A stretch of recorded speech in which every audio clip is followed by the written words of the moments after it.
DSC విజేతలకు నియామక పత్రాల పంపిణీ కార్యక్రమానికి ఎమ్మెల్యేలు రావాలని విద్యాశాఖ మంత్రి లోకేష్ అసెంబ్లీ వేదికగా ఆహ్వానించారు. అమరావతిలో గురువారం జరిగే కార్యక్రమానికి హాజరు కావాలని కోరారు. డిఎస్సిని అడ్డుకునేందుకు వైసీపీ నాయకులు 100కు పైగా కేసులు వేశారని, వాటన్నింటినీ అధిగమించి నియామక ప్రక్రియ పూర్తి చేశామని వివరించారు.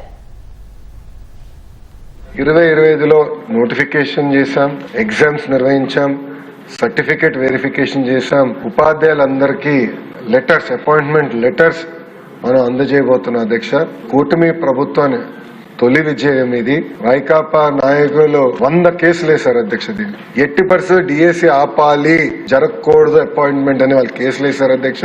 కానీ నోటిఫికేషన్ పకడ్బందీగా ఇచ్చాం కనుకనే ఎక్కడ ఒక్క స్టే కూడా రాలేదు.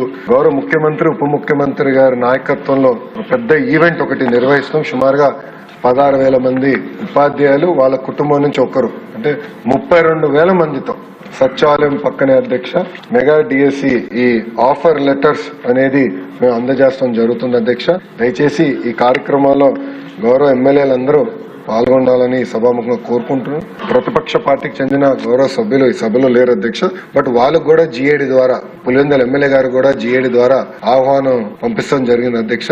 మీ ద్వారా వాళ్ళని ఆ కార్యక్రమంలో పాల్గొనాలని ఈ సభాముఖంగా వాళ్ళని కూడా నేను కోరుతున్నాను అధ్యక్ష.